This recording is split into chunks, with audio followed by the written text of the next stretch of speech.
오늘 하나님 말씀은 히브리서 11장 4절로 7절의 말씀입니다.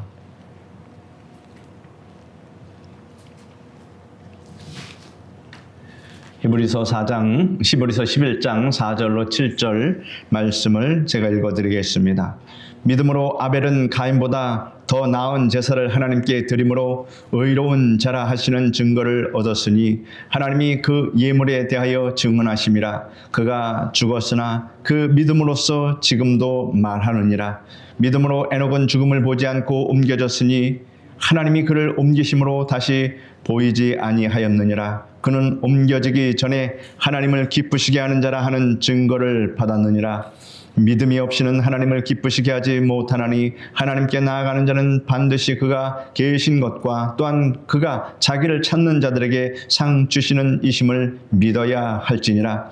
믿음으로 노아는 아직 보이지 않는 일에 경고하심을 받아 경외함으로 방주를 준비하여 그 집을 구원하였으니 이로 말미암아 세상을 정죄하고 믿음을 따르는 의의 상속자가 되었느니라.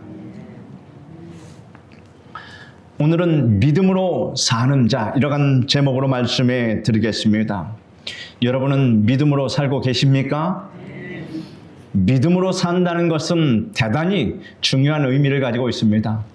신앙은 성장하는 것입니다. 우리의 믿음은 점점 발전하고 성장해야 합니다.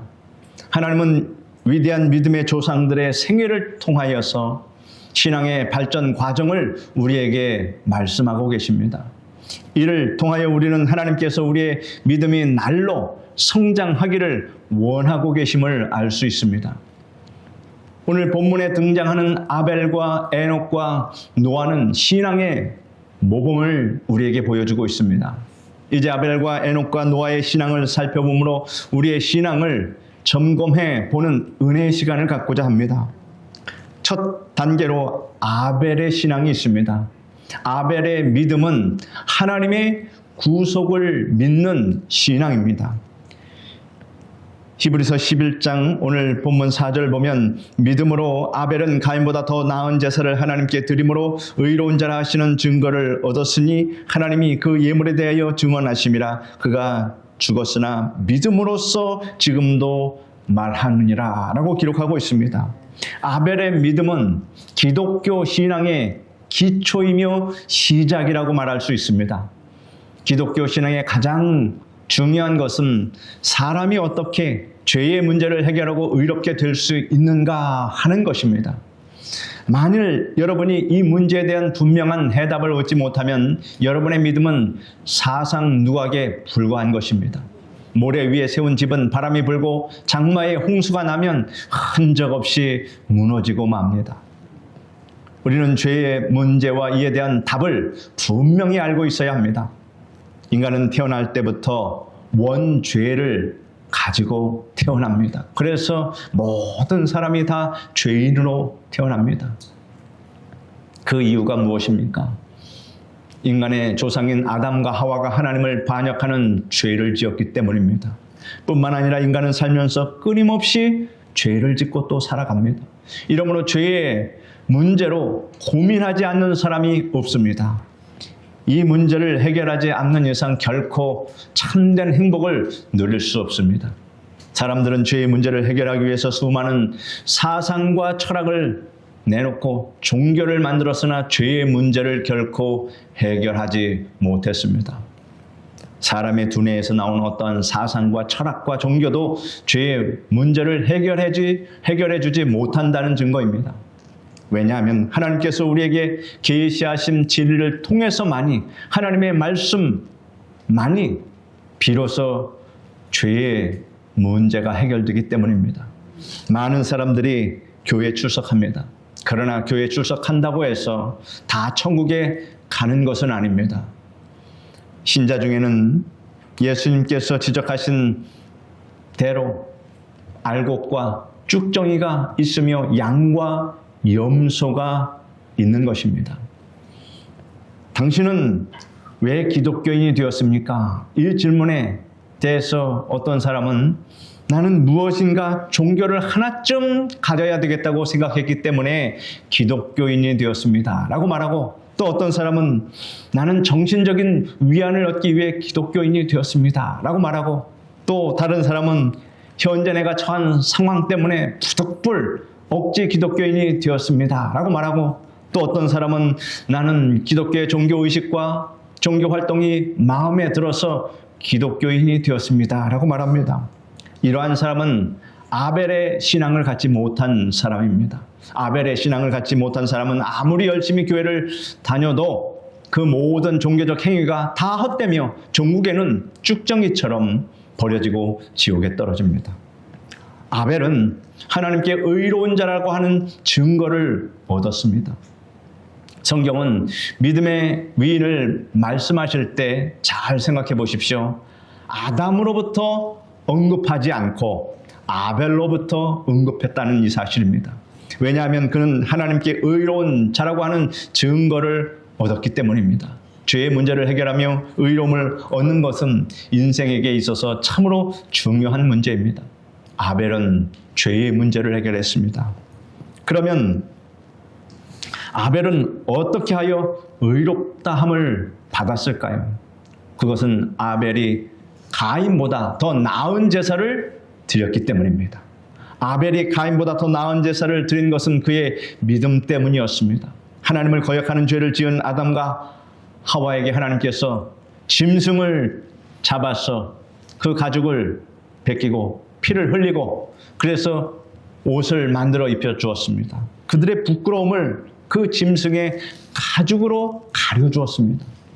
이것은 오직 피 흘림을 통하여서 죄사함을 받을 수 있다는 구속의 진리, 구원의 진리를 하나님께서 예시하고 계신 것입니다.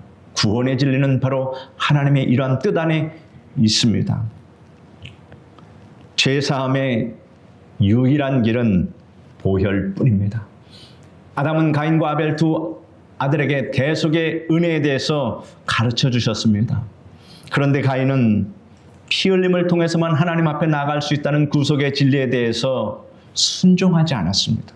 그 때문에 가인은 하나님께 제사 드릴 때에 제단 위에 땅의 소산물을 얹어서 제사를 드렸습니다. 하나님이 연락하지 않았습니다. 그러나 아벨은 하나님께 제사를 드릴 때 하나님께서 말씀하신 대로 양을 잡아 제단 위에 얹었습니다.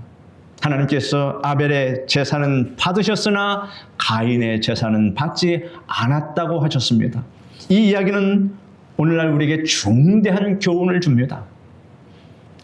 오늘날 많은 사람들이 기독교라는 종교를 가지고 하나님 앞에 나아갑니다. 그런데 문제가 무엇인지 아십니까? 재물에 있습니다. 만일 땅의 소산으로 하나님께 드린다면 응답을 받을 수 없다는 사실입니다. 그렇다면 땅의 소산이란 무엇을 의미하고 있는 걸까요? 땅의 소산이란 인간의 철학과 인본주의적인 신학을 말합니다. 인본주의 신학은 멸망하는 길입니다. 우리는 신본주의, 하나님주의의 신학을 가져야 합니다. 오늘날 강단에서 설교를 하는 주의 종 가운데서 인간의 철학과 인본주의의 신앙만을 나열하는 사람들이 있습니다. 하나님께서는 이러한 제사를 절대 연락하지 않습니다. 성경은 피 흘림이 없은즉 사함이 없느니라 이렇게 말씀하셨습니다. 하나님께서는 피가 있는 제물을 연락하신다는 것입니다. 왜 그럽니까? 물을 필요 없습니다. 하나님의 뜻입니다. 우리가 십자가 피 흘림의 대속 제물이 되셨던 예수 그리스도의 보혈을 의지해서 그러므로 하나님 앞에 나아가야 합니다. 죄 사함은 인간의 철학으로 얻는 것이 아니라 예수 그리스도의 보혈로 얻습니다. 예수 그리스도의 보혈을 그러므로 의지하십시오. 우리가 예수께서 피 흘려 죽으심으로 우리 죄를 대속해 주셨다는 것을 믿고 하나님께 나아가면 하나님께서 우리 죄를 용서해 주시고 의로운 자로 삼아 주신다. 이 믿음을 가지시길 바랍니다. 이러므로 여러분은 철저하게 아벨의 신앙 그 위에서 신앙생활을 해야 합니다. 아무리 인본주의 새로운 철학이 큰 영향력을 행사해도 거기에 동요하지 마십시오. 사람들이 그것에 동요해서 따라간다고 해도 관심을 가지 마십시오. 여러분은 오직 예수님께서 십자가 위에서 흘리신 그 피만이 여러분의 죄를 씻고 하나님 앞에 나아갈 수 있는 자격을 얻게 한다는 이 신앙을 굳게 붙잡으시기를 바랍니다. 아벨은 구속주 메시아를 믿었습니다. 그리고 그는 믿는 바를 행동에 옮겨 피 흘리는 제물로 제단에 쌓았습니다. 여러분도 예수 그리스도만이 여러분의 구주가 되심을 고백하고 예배를 통하여 여러분의 믿음을 행동으로 나타내 보이시기를 바랍니다. 그리할 때 여러분은 하나님께로부터 의롭다는 증거를 받게 되며 신앙의 첫 단계에 이제 들어서게 됩니다. 그러나 여기에 머물러 있지 말고 더 깊은 신앙으로 나아가시기를 축원합니다. 둘째 단계로 에녹의 신앙이 있습니다. 에녹의 신앙은 하나님과 친교를 즐기는 신앙입니다. 에녹은 하나님을 기쁘시게 하는 자라는 증거를 얻었으며 하나님과 깊고도 아름다운 교제를 나누는 생활을 했습니다. 여러분 또한 하나님과 깊고도 즐거운 신앙 생활을 하고 계십니까? 그러기를 바랍니다. 오늘 본문 히브리서 11장 5절로 6절에 보면 믿음으로 다 같이 읽겠습니다. 믿음으로 에녹은 죽음을 보지 않고 옮겨졌으니 하나님이 그를 옮기심으로 다시 보이지 아니하였느니라. 그는 옮겨지기 전에 하나님을 기쁘시게 하는 자라 하는 증거를 받았느니라. 믿음이 없이는 하나님을 기쁘시게 하지 못하나니 하나님께 나아가는 자는 반드시 그가 계신 것과 또한 그가 자기를 찾는 자들에게 상 주시는 이심을 믿어야 할지니라. 믿어도 좋고 안 좋고 이런 선택의 문제가 아니라 반드시 믿어야 할지니라 라고 하나님께서 우리에게 말씀하고 계십니다. 에녹은 그의 일생을 통하여서 하나님의 복을 한껏 누리는 삶을 살았습니다. 성경은 에녹이 하나님과 동행했다고 말씀하셨습니다. 에녹은 65세에 무드셀라를 낳았고 무드셀라를 낳은 후 300년을 하나님과 동행하며 자녀를 낳았으며 그는 365세를 살았더라. 에녹이 하나님과 동행하더니 하나님이 그를 데려가심으로 세상에 있지 아니하였더라 라고 성경은 짤막하게 에녹에 대한 일생을 우리에게 말씀하고 계십니다. 중요한 일은 하나님과 동행하며 자녀를 낳았더라.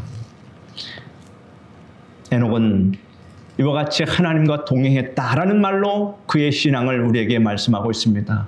하나님을 기쁘시게 하였다라고 하는 이 사실입니다. 그러므로 여러분의 신앙의 목표는 내 인생을 즐겁고 기쁘고 신나게 살아가는 것이 아니라 하나님을 기쁘시게 하는 인생이 되시기를 바랍니다. 그러므로 하나님의 신령한 은혜와 복이 여러분의 인생을 감싸주고 계십니다.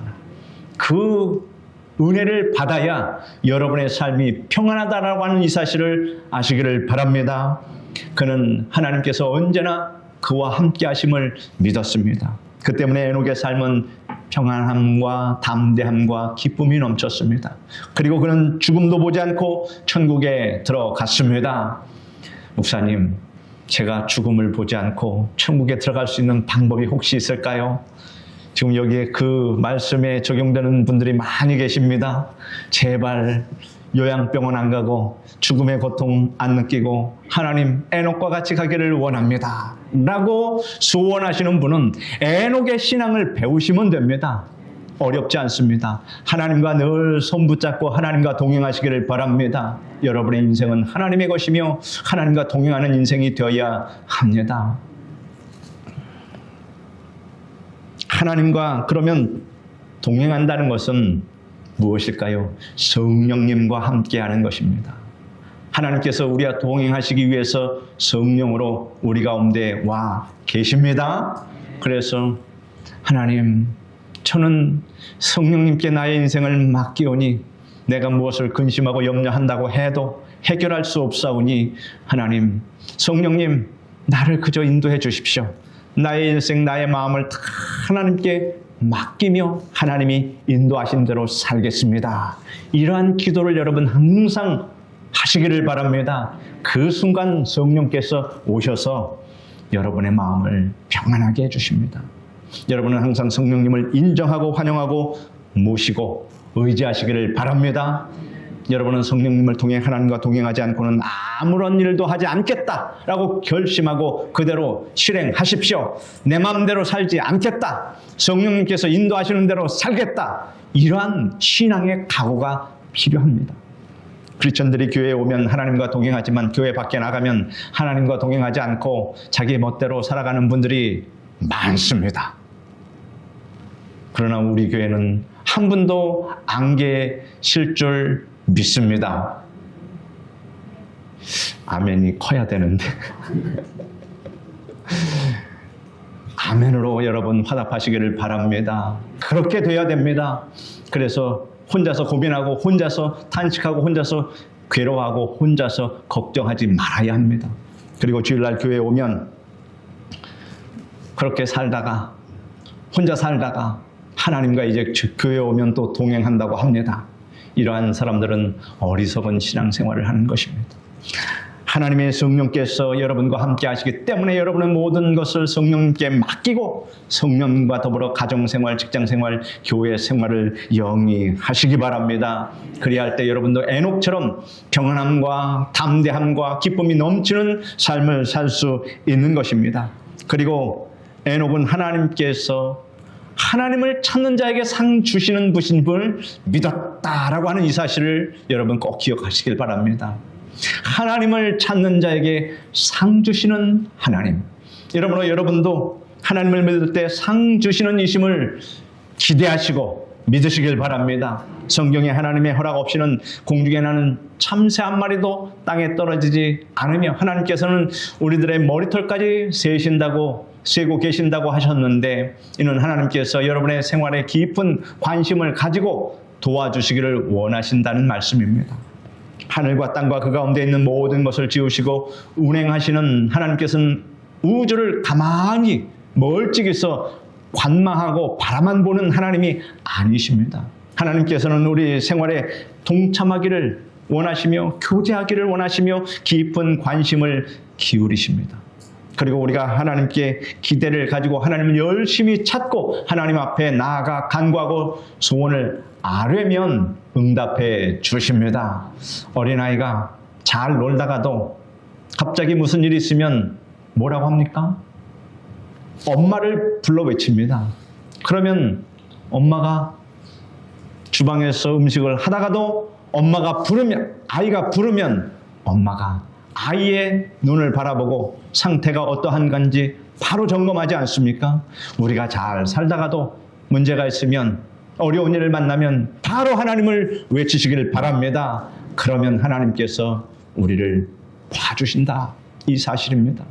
우리가 부르지 않아도 하나님은 전능하시기 때문에 항상 우리를 감찰하고 계십니다.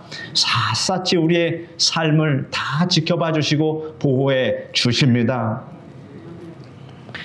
이스라엘 백성은 광야에서 얼마나 어리석었습니까? 그들은 구속의 하나님의 계시를 받아 어린 양을 잡아서 그 피를 문 좌우 설주와 임방에 바름으로 죽음의 사자에서 구원을 받는 체험을 했습니다. 그리고 난 다음 그들이 광야의 길을 걸어갈 때 하나님과 교제하면서 기이한 일들을 체험할 수 있었음에도 불구하고 온전한 믿음을 보여주지 못했습니다. 우상을 숭배하는 금송아지를 만드는 이런 폐역한 일도 했습니다. 그들은 어려운 문제가 다가오면 하나님을 원망하고 불평하고 탄식했습니다. 그들은 좋으신 하나님을 믿지 않고 믿음이 없는 자와 같이 행동했습니다. 그러므로 그렇게 불평한 자들은 광야에서 죽고 말았습니다. 이것이 결론입니다. 성도 여러분, 우리는 죄악의 애굽을 떠난 구원받은 하나님의 백성입니다. 우리가 세상 광야를 지날 때 어려운 일을 만나더라도 하나님께서 좋은 일을 예비해 놓으셨기 때문에 시련이 다가와도 이를 극복할 수 있습니다.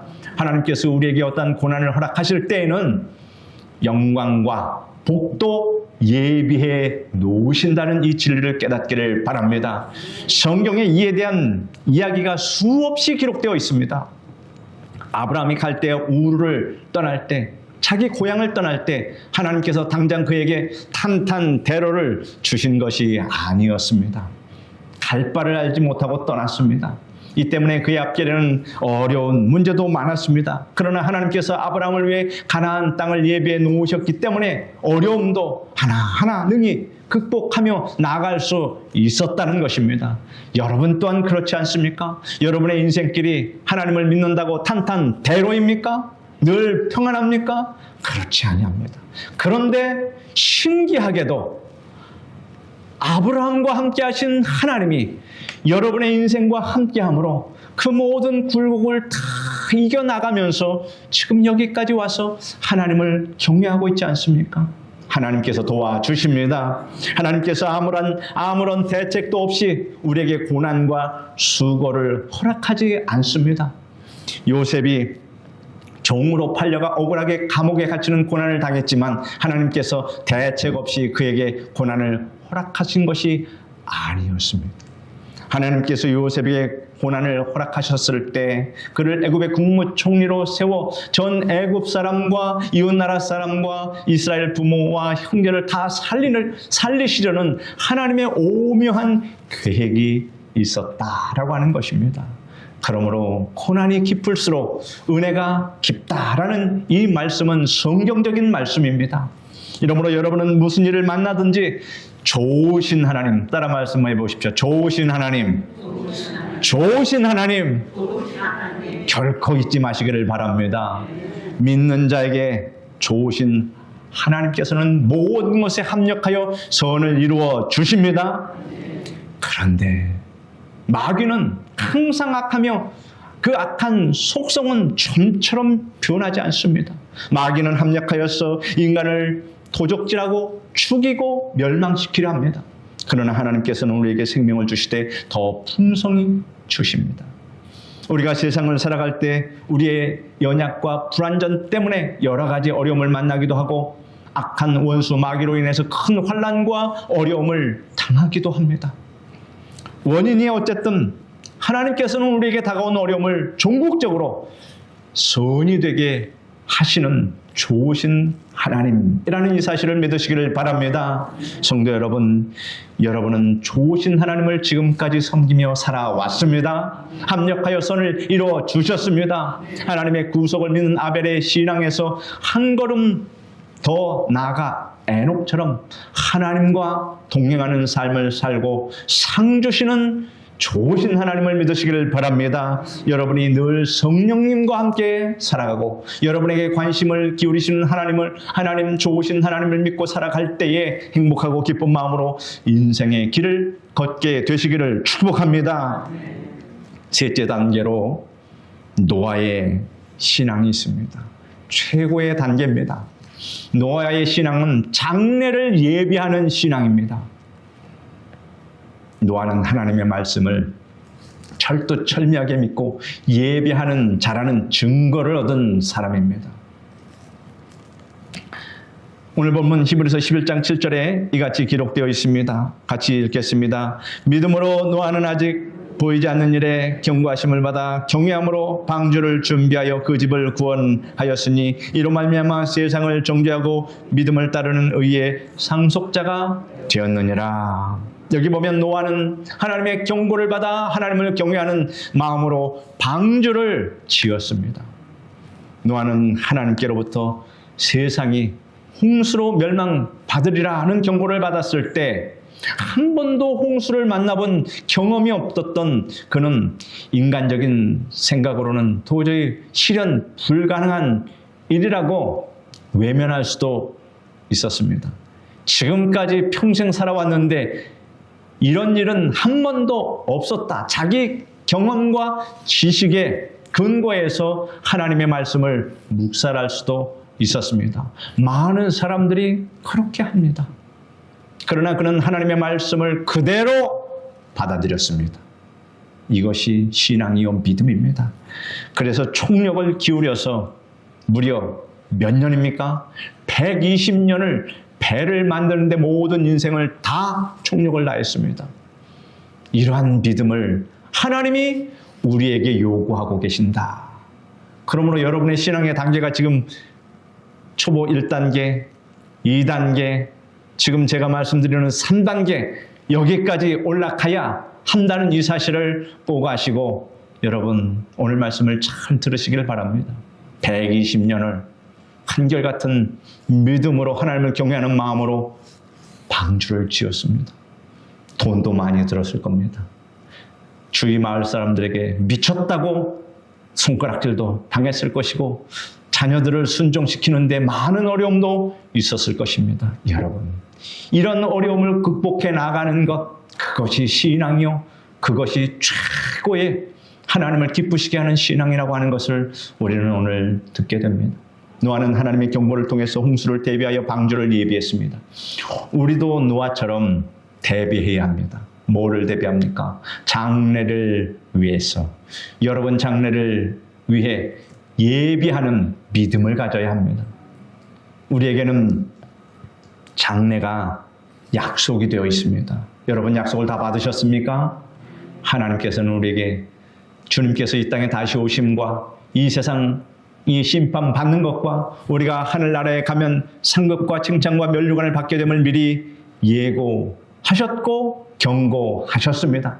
하나님께서 말씀하셨기 때문에 더 이상 증거가 필요하지 않습니다. 그러므로 여러분은 현실에 도취되지 말고 마지막 때를 예비하시기를 바랍니다. 우리는 세상 사람들처럼 노후 대비만 할 것이 아니라 사후 대비를 해야 합니다. 노후 대비보다 더 중요한 것은 사후 대비입니다. 예수님께서 그런즉 깨어있으라 너희는 그 날과 그때를 알지 못하느니라 라고 말씀하셨습니다. 여러분은 예수님의 재림을 고대하십니까? 고대하시길 바랍니다. 주님께서는 반드시 재림하십니다. 예수님께서 재림하신다는 뚜렷한 증거 가운데 하나는 예수님께서 장차 영광의 주로 심판의 주로 오실 것을 친히 말씀하셨다는 사실입니다. 성경에는 예수님의 재림을 300번 이상이나 예언해 놓으셨습니다. 예수님의 말씀은 변하지 않습니다. 반드시 지키십니다. 오늘날 그 예언이 이제 거의 다 이루어졌습니다. 요한계시록 한 장만 남았습니다. 우리가 요한계시록을 보고 있는데 요한계시록의 그 대환란 7년 환란의 그 극함이 얼마나 끔찍한지는 여러분 말씀을 들으신 분들은 아실 것입니다. 그 환란을 경험하면 안 됩니다. 그 환란이 있기 전에 우리는 주고받아서 예수님과 공중 하늘에서 7년 혼인잔치를 벌여야 합니다. 예수님께서는 무화과 나무의 비유를 통해 주님의 재림을 말씀하셨습니다. 여러분, 나라를 잃고 2000년 동안 유리방황하던 이스라엘이 1948년 5월 14일 독립을 선언했습니다. 그리고 지금 아랍 제국의 위협 속에서도 번영 발전하고 있습니다.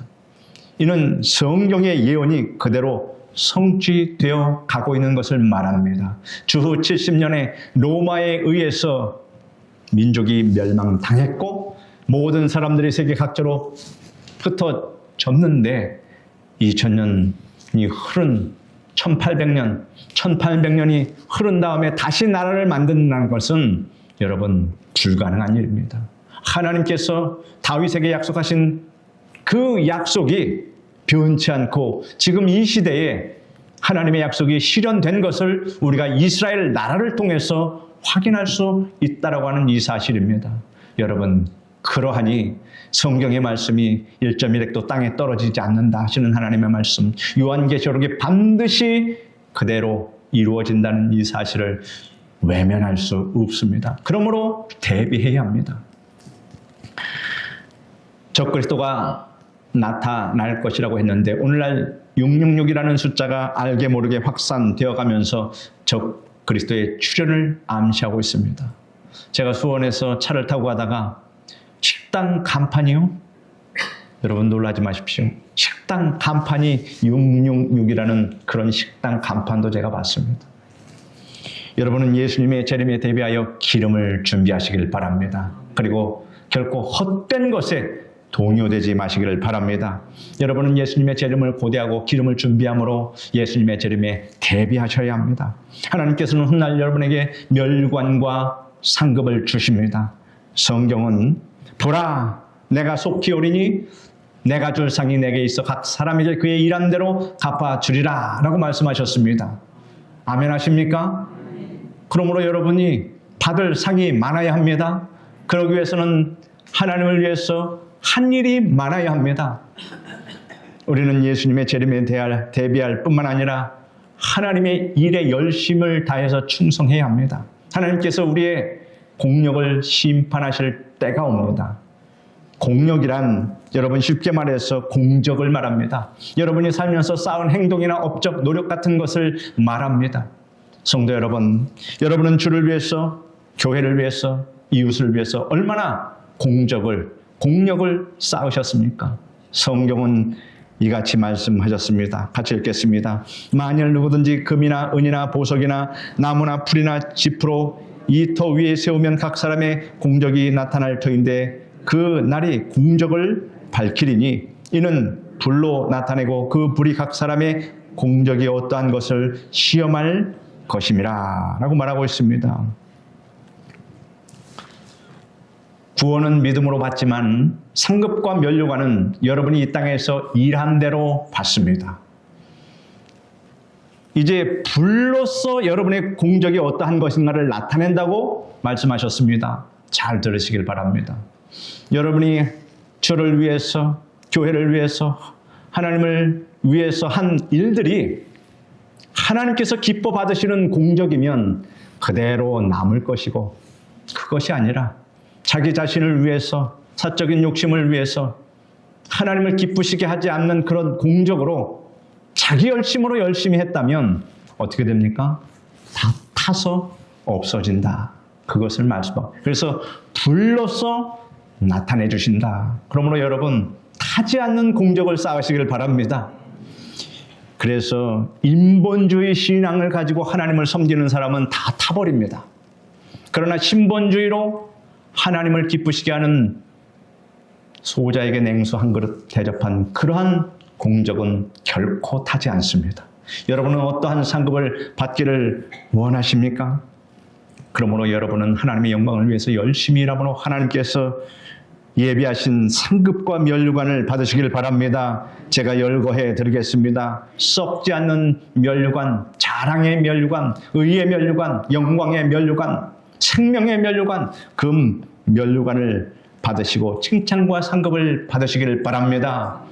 다른 사람들은 이러한 아름다운 영광의 면류관을 다 쓰고 있는데 나만 개털 모자 쓰고 있으면 안 됩니다. 민머리가 부끄러워지면 안 됩니다. 눈에 다 보이지 않습니까? 다른 사람들은 저런 면류관을 다 쓰고 다니는데 천국에서 말하는 겁니다. 여러분들은 쌓은 공적이 없어서 쓸 것 하나 없다면 얼마나 마음이 안 좋겠습니까? 미리 대비하시길 바랍니다. 목사님, 이제 제 나이가 몇인데요. 그런 말씀하지 마시길 바랍니다. 여러분 아직도 청춘입니다. 아직 두 다리로 걸을 수 있으면 하나님께서 기회를 주신다라고 하는 것입니다. 그저 그 신앙 하나 지키기 위해서 아둥바둥하면 상급이 없습니다. 그것을 넘어서 내가 교회를 위해서 뭔가라도 하나라도 하겠다는 그 믿음을 가지고 나오십시오. 그래서 여러분 1인 1사역을 실행하시길 바랍니다. 나는 이것 하나만이라도 교회에서 내가 충성하겠다. 그래서 하나님께 받을 상을 만들어 놓겠다. 이렇게 생각을 하시길 바랍니다. 여러분들이 다 필요합니다. 1인 1사역. 여러분들이 그렇게 하면 우리 교회는 활기 넘치는 그런 교회로 변모합니다. 목사님의 능력으로 안 됩니다. 바로 성령께서 여러분 가운데 임하셔서 여러분들의 이 믿음이 들어가서 하나님, 내가 비록 힘이 없지만 내가 할 수 있는 분량 안에서 작은 것 하나라도 하나님께 끝까지 충성을 다하다가 하나님 나라에 들어가기를 원합니다. 이러한 믿음을 가지시면 하나님께서 건강도 덤으로 주십니다. 아멘. 노아는 믿음으로 장래를 예비했습니다. 여러분도 노아의 이 신앙을 본받아서 깨어 기도하고 기름을 준비함으로 주님의 재림을 대비하고 상급과 멸류관을 받기 위해 누가 뭐라 하든 주님의 일에 더욱 힘쓰는 자가 되시기를 바랍니다. 사랑하는 성도 여러분, 우리는 오늘 신앙의 3단계 과정을 살펴보았습니다. 여러분은 어느 단계에 지금 서 계십니까? 목사님, 1단계도 아직 못 들어간 것 같습니다. 이러시면 저도 곤란합니다. 여러분, 구속의 그 신앙, 믿음, 깨달음은 들어가셨어야 합니다. 아벨과 에녹과 노아의 신앙은 기독교 신앙의 기초석이요 기둥이 되므로 우리도 그들의 신앙을 본받기를 소원해야 합니다. 성도 여러분, 아벨의 신앙을 여러분의 신앙으로 만들어서 보혈을 의지하는 구원 신앙을 갖는 성도가 되기를 바랍니다. 그리고 에녹의 신앙을 통해서 하나님이 우리 가운데 임재하시고 동행하시고 상 주신다는 교제 신앙으로 살아가시기를 바랍니다. 나아가 여러분 모두 노아의 신앙을 가짐으로 최종 단계, 미래를 바라보고 천국을 바라보는 심판과 내세를 준비하는 재림의 신앙을 확고하게 가지시기를 바랍니다. 사랑하는 성도 여러분, 이 설교를 듣는 여러분 모두가 새하늘과 새 땅 새 예루살렘을 소망하며 천국을 예비하는 복받는 성도가 되시기를 예수님의 이름으로 축원드립니다. 기도하겠습니다. 거룩하신 하나님, 감사합니다. 우리가 하나님 거쳐야 할 신앙의 단계, 이제 성숙한 노아의 신앙의 단계로 접어들게 하여 주심을 믿습니다. 그러므로 하나님, 우리가 나그네와 같은 인생길을 떠날 때에 우리가 들어갈 천국을, 미래를, 장래를 예비하는 그러한 높은 수준의 믿음을 가지고 이 땅에서 하나님께 영광을 돌리며 살게 도와 주시옵소서. 예수님의 이름으로 기도드립니다. 아멘.